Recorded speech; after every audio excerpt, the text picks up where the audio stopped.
Well, welcome to the podcast. Nathan Newberry here, your host. I got Rob Wentz joining us on the podcast today. Super excited for you guys to hear his story and his origin story, but he does a lot of things around like teaching people how to communicate effectively.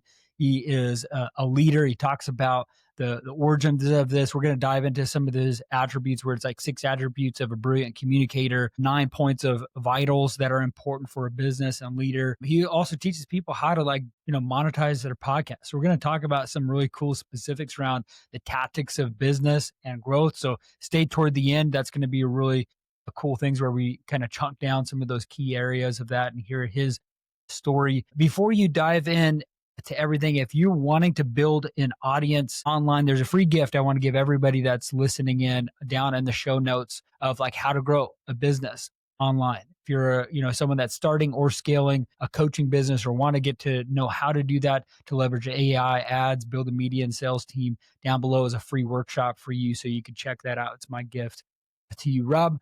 I appreciate you being on. As we dive in here, I want to ask you a question that I ask everybody, but what is high performance? What does that look like to you? Oh man, high performance, that's a great question because I've thought about it in so many different ways, and I've wanted to be like somebody who's super high for performance that wakes up at 4 a.m. and, I've got my whole day planned out. And I was watching I was watching a TikTok of some guy who he wakes up at like 3:30 in the morning and dips his face in a bowl of ice water and then rubs bananas on his face and then goes swimming for a half an hour and all this stuff. And I was like, that is like the idea of what high performance is, I feel like, in our culture.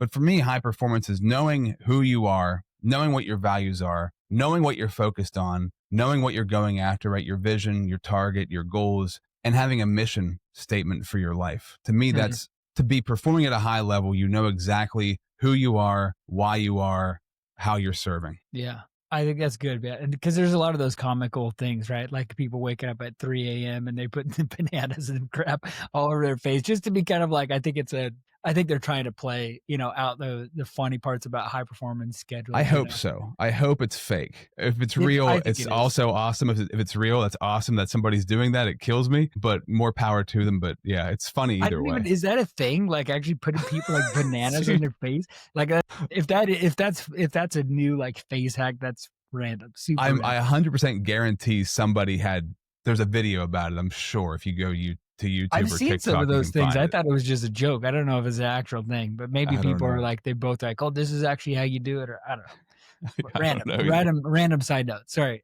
I want to get your take on like what you do. I mean, there's some aspects of my introduction, but tell people what you do, how you serve people, so they can get some more context about who they're listening to. Yeah, man. The biggest thing for me, it's really the thing I always struggled with was being a good communicator. Right, when I was young, I was very awkward and shy, and I didn't know how to be myself. Right, so over the years, I learned how to be me.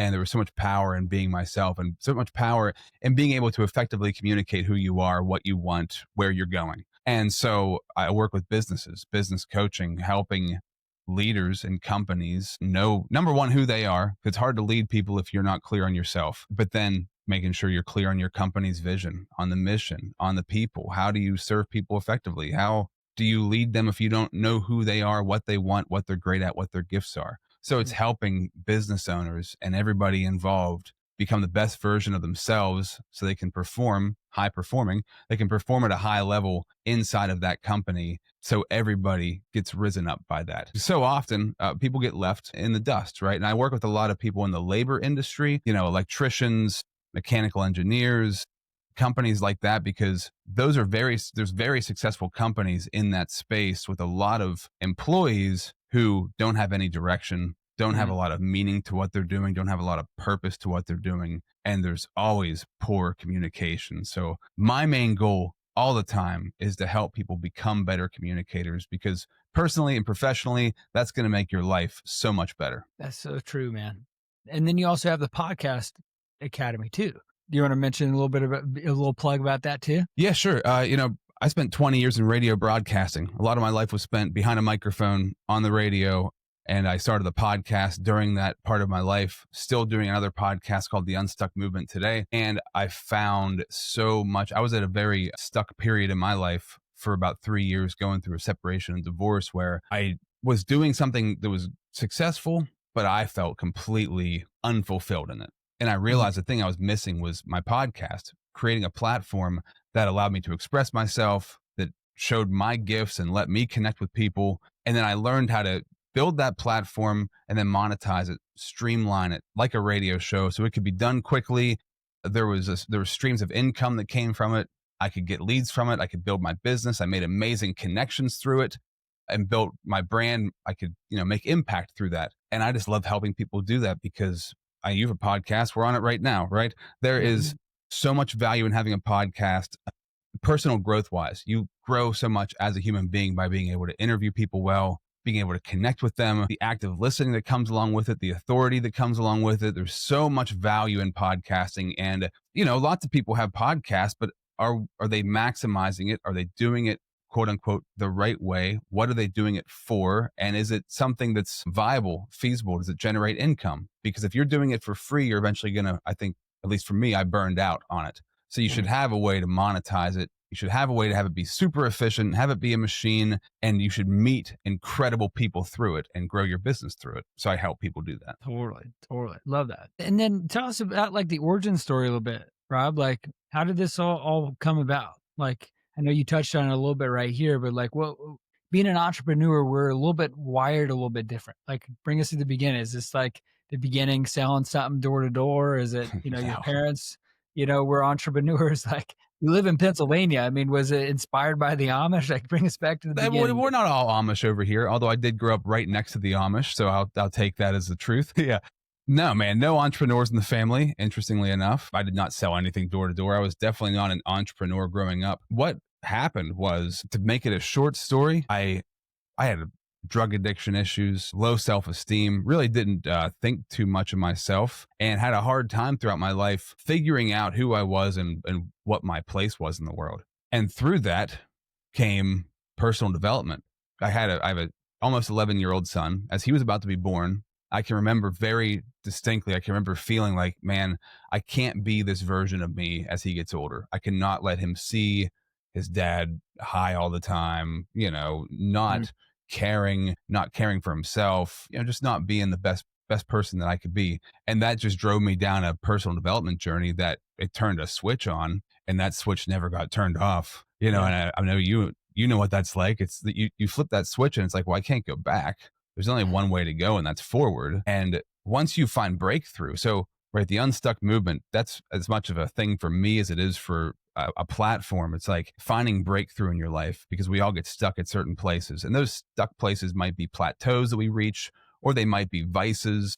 They might be trauma things, hangups, whatever we have, right? And you need breakthrough. You have to break through those things. I know you're a believer, man. I believe that God created us, and that we've gone through tests in our lives. And what would be the reason for a test other than to pass the test? I love the expression, if you're going through hell, keep going. Why would you stop in hell?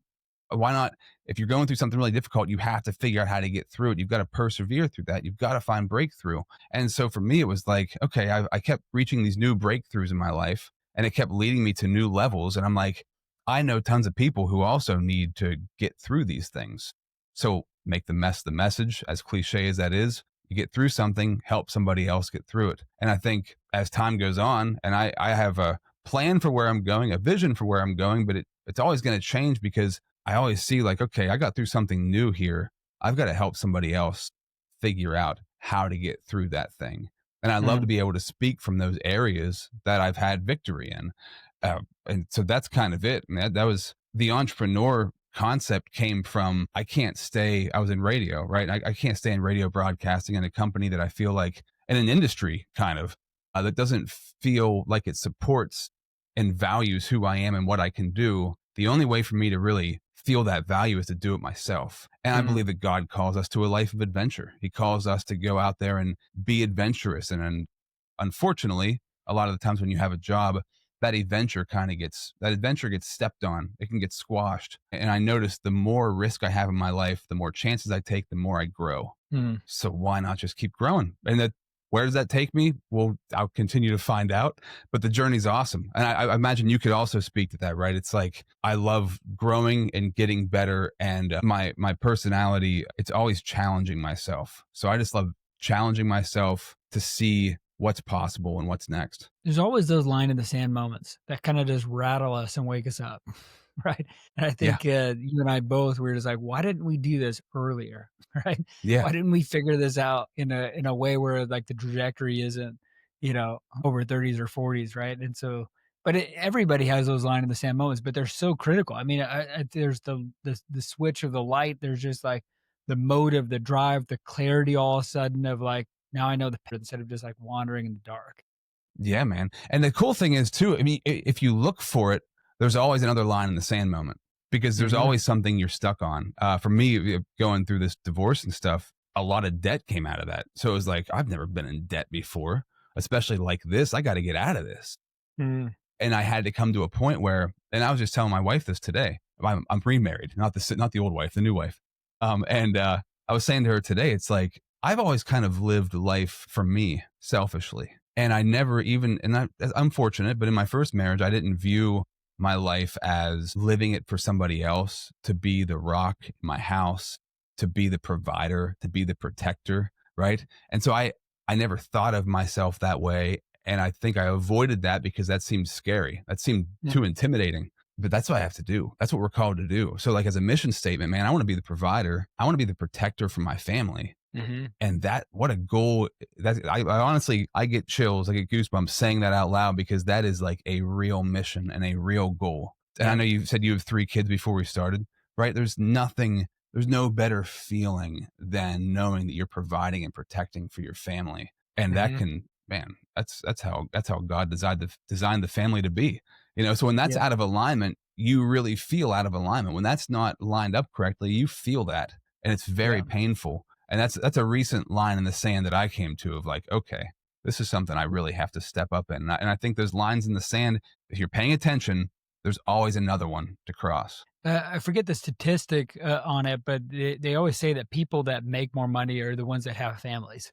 Because I think Mm, there's an internal wiring for a man of like, hey, I got to provide. yeah. And along the lines that you're talking about here too, the way I kind of categorize the role of a man is you got to lead, love, protect, and provide. Lead, Mm, love, and protect and provide. And you've talked about 2 of those.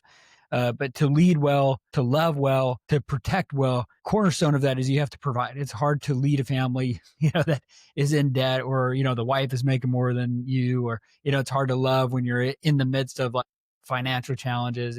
It's hard to protect someone when you're in the slum somewhere because you don't have enough money. Like, you know what I mean? Like, mhm, and providing is a big key part of that. And I think that's a really great part around either having a really great job, that you're an entrepreneur, mhm, that can see the opportunity where you're allowing the ability of being an entrepreneur within a company, or you're being an entrepreneur in essence where you're creating value in the marketplace, right? yeah. Or aspects of things. And so I love the entrepreneurship spirit behind it of like launching your podcast, helping people communicate well, because that is the key part about everything. I think there's so many jobs out there, and I want to get your take on this with being an entrepreneur in a business and communicating well. Is there's another 4 things and categories of businesses that I think they need to know. You need to know how to market yourself. You need to know how to sell your service. You need to know how to do the fulfillment, and you need to know how to lead, right? Mhm, Either automation systems or people, right?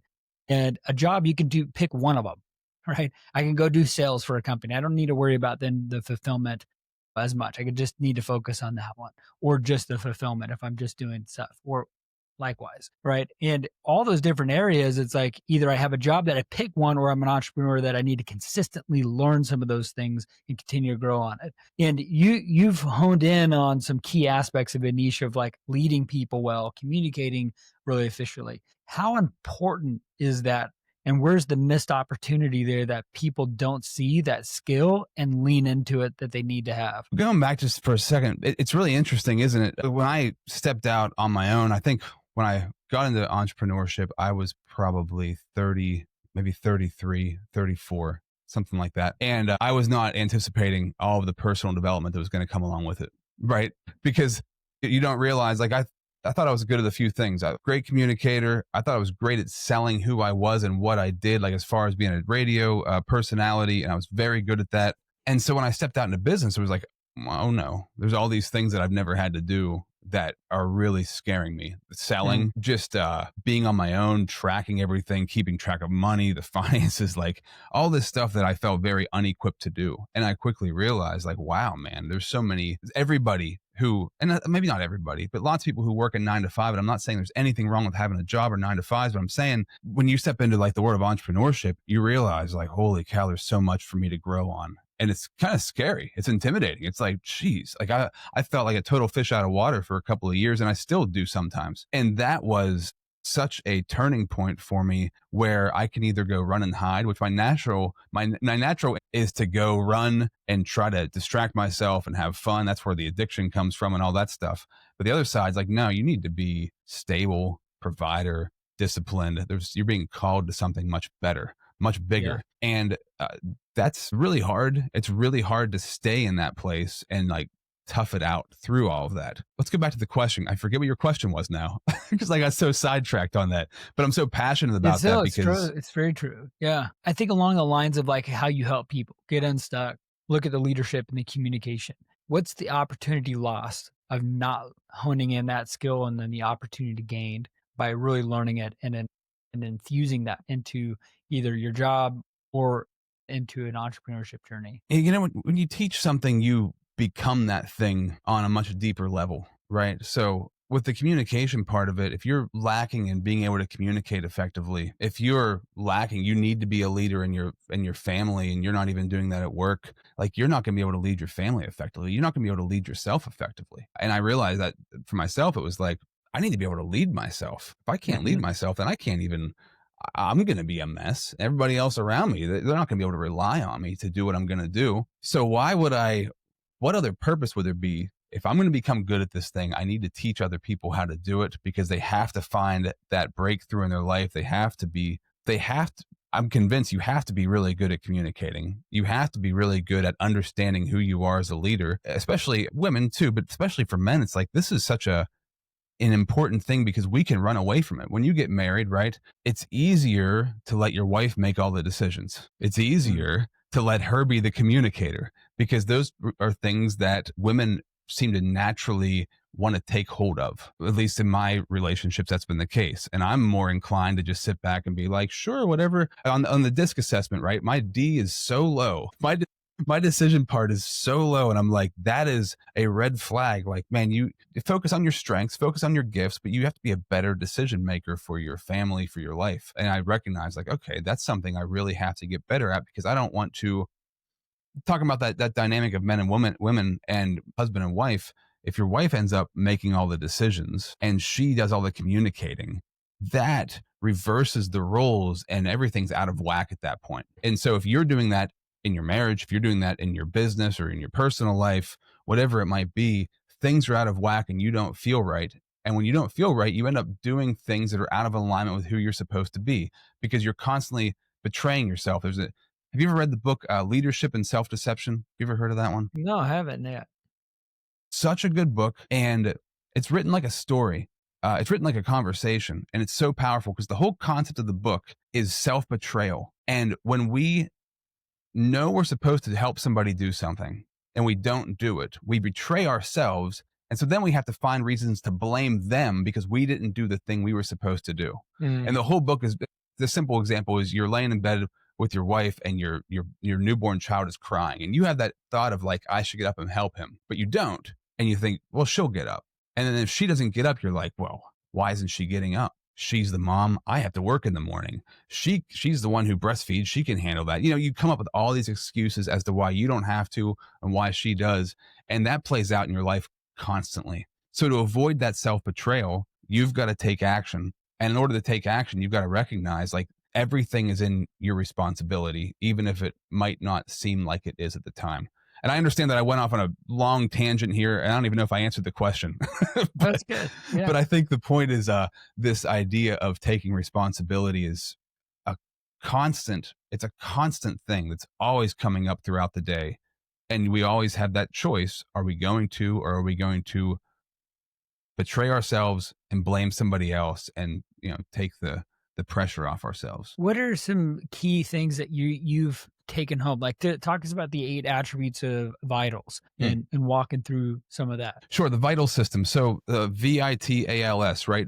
Vitals are like the things you need to stay alive, right? And they check your vitals. You go to the hospital, they check your vitals to make sure you're good. So I came up with this, and honestly, God kind of gave it to me. V is for vision. So you have to have a vision to know where you're going. The I is for impact. You've got to make impact and positive impact in people's lives. And I always think of that like when you say somebody's name, a word comes up with that person. Like if I say leadership, I think John Maxwell. Just if you're connected to a positive word, that's the impact that you're making.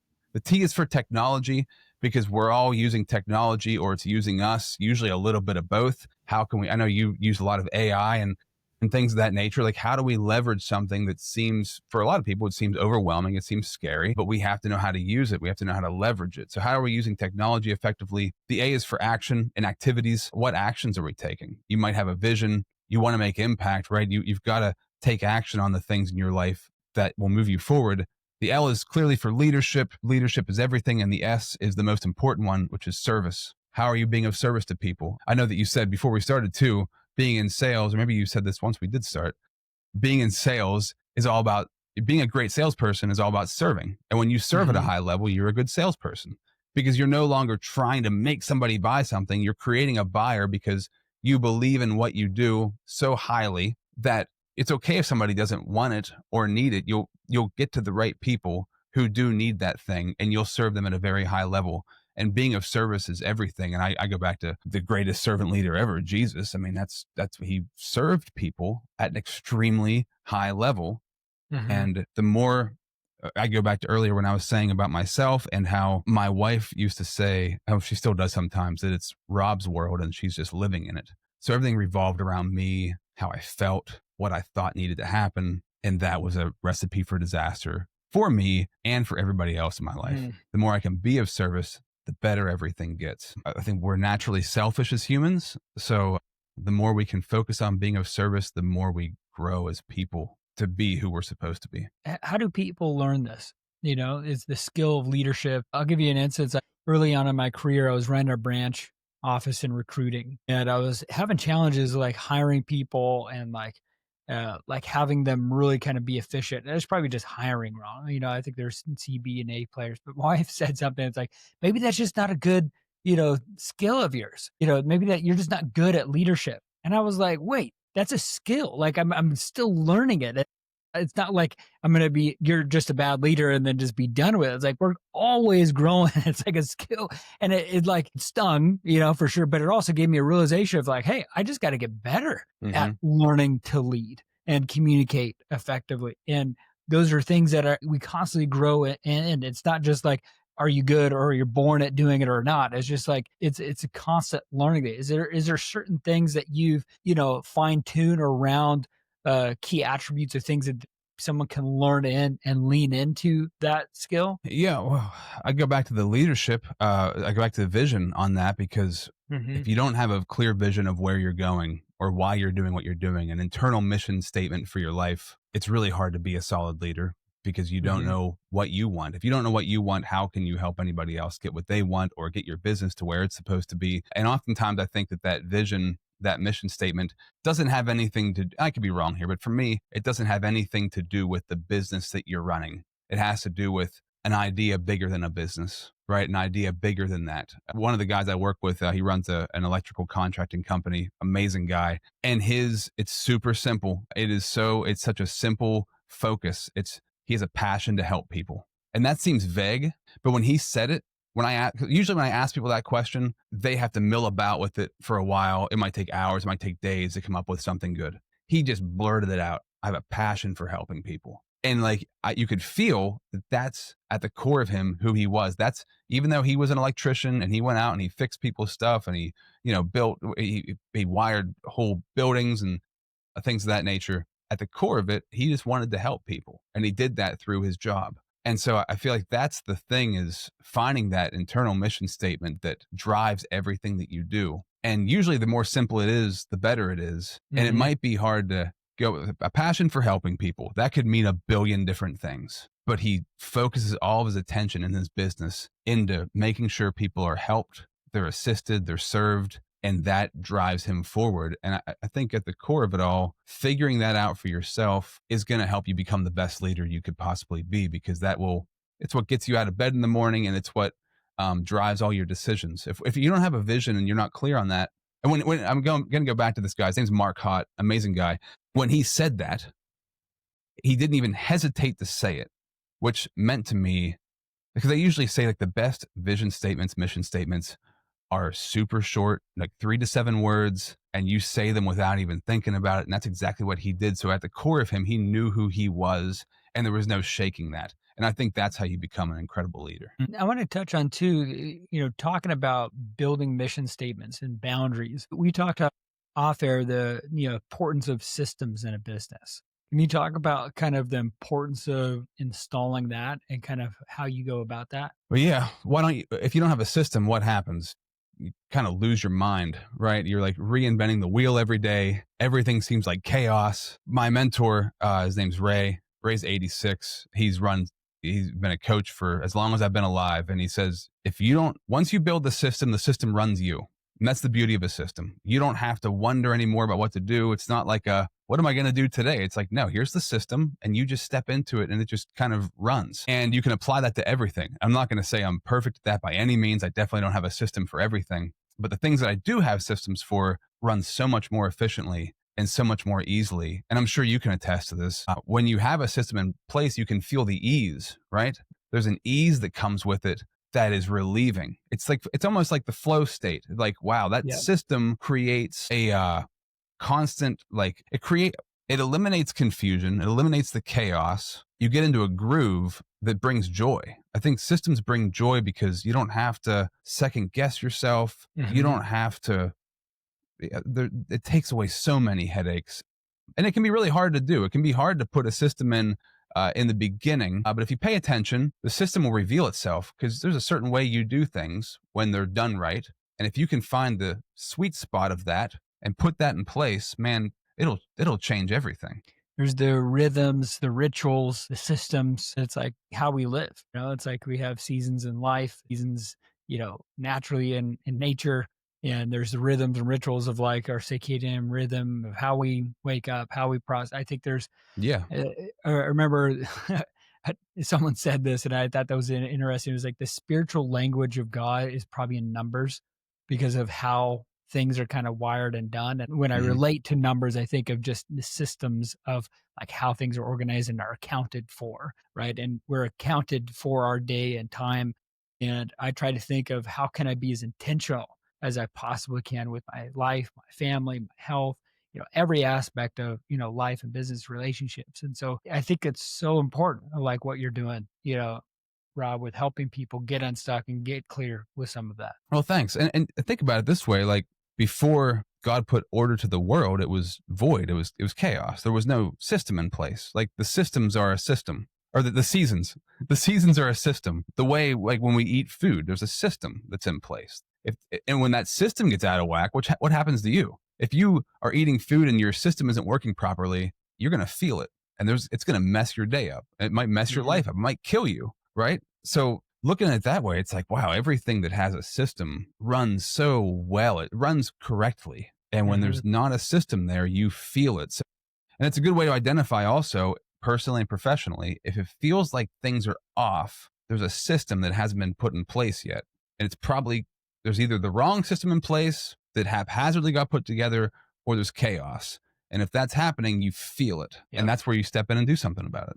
Now in the day of AI, that can create some of these systems, or kind of help us be better communicators, or align some of the leadership alignment or the vision or the values. AI can assist a lot of these things. How much of Sorry for my dog, by the way. If you can hear him barking, he's barking. Oh, good.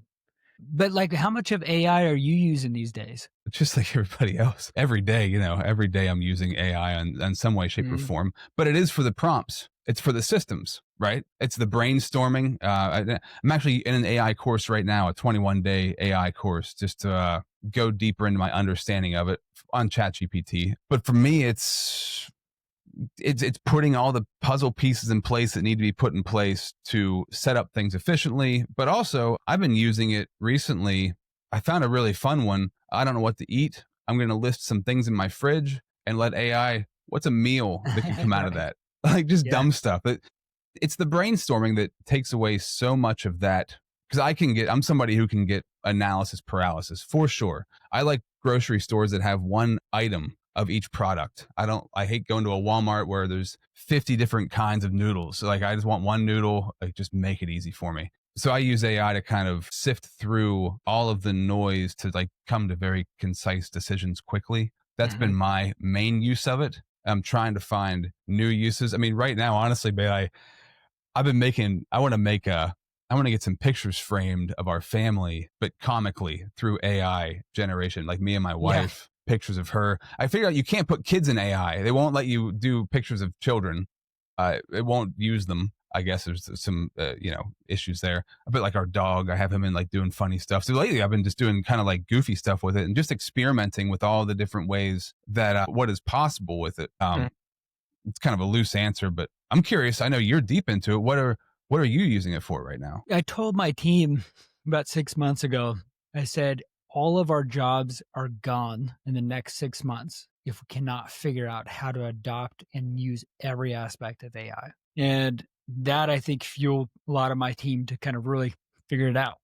So a lot of the systems, the tools, the prompts, everything that we use and leverage, even making decisions is all around leveraging AI. And so we're huge on components of like building prompts and systems and roadmaps and how we do even fulfillment for our clients. We do a lot of those sort of things, kind of build guardrails, or we use like actually bots itself that we create, so that we can just systemize every aspect of we do, from thumbnails, ideas, to, titles, to how we structure our team meetings and we leverage it, and how we do Google Sheets, and Mm. leveraging all sorts of different tools and aspects of it so that we can just systemize and streamline things super efficiently. So, yeah, I mean, Yeah. the high overview of that is every aspect of it Yeah, can man. be I very mean, effective. I had blood work done a few months ago and I thought, oh, I can upload stuff into AI. So I uploaded my blood work results and it gave me the most incredible, Yeah. first of all, understanding of what my blood work said, better than what my doctor could tell me.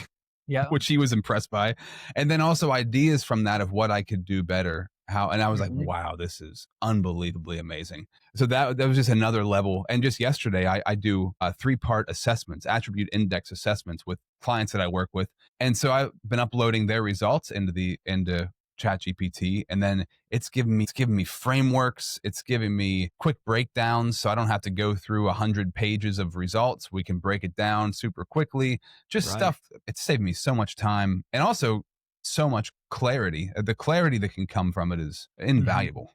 Yeah, man. So many friends. I'm so glad people are using it. Some people are against it, but I think more people are adopting it. But it's just getting really clear on communication, right? Of like how to Yeah. communicate clearly to AI, and that's going to Yeah. help you clarify the prompts, clarify some of these key aspects that are going to just help people, rock it, Well, their especially like business. the dictation now, right? I can speak into my microphone instead of typing stuff out because I speak way better than I type. And Hmm. I just speak what I want to have done and it's doing it for me. And man, the process is so streamlined. And yeah, AI is scary. There's a lot of scary things I feel like down the road that could come from it. Who knows what's going to happen? Put it in God's hand. But if it's here, we should use it. Shouldn't shouldn't avoid it because just like anything else, like, they always say you should keep your friends close, your enemies closer, right? If you look at AI as an enemy, you should understand it. You should know how it works. But I'd like to think of it as an ally, it's a great assistant. And if that gets out of control, it gets out of control. It's out of you or I, our hands. I can't control what happens with that, but Yeah. why not understand what's going on and how to use it? I'm going to put these down in the description below, but how can people connect with you and follow you more? Yeah. Website is leadimpacttransform.com. That's my website. And you can find me LinkedIn, Facebook, Rob Z. Wentz. If you want to just shoot me a DM and chat. And the Unstuck Movement is on all podcasting platforms. Perfect. I'll put all those links down below. Go follow Rob.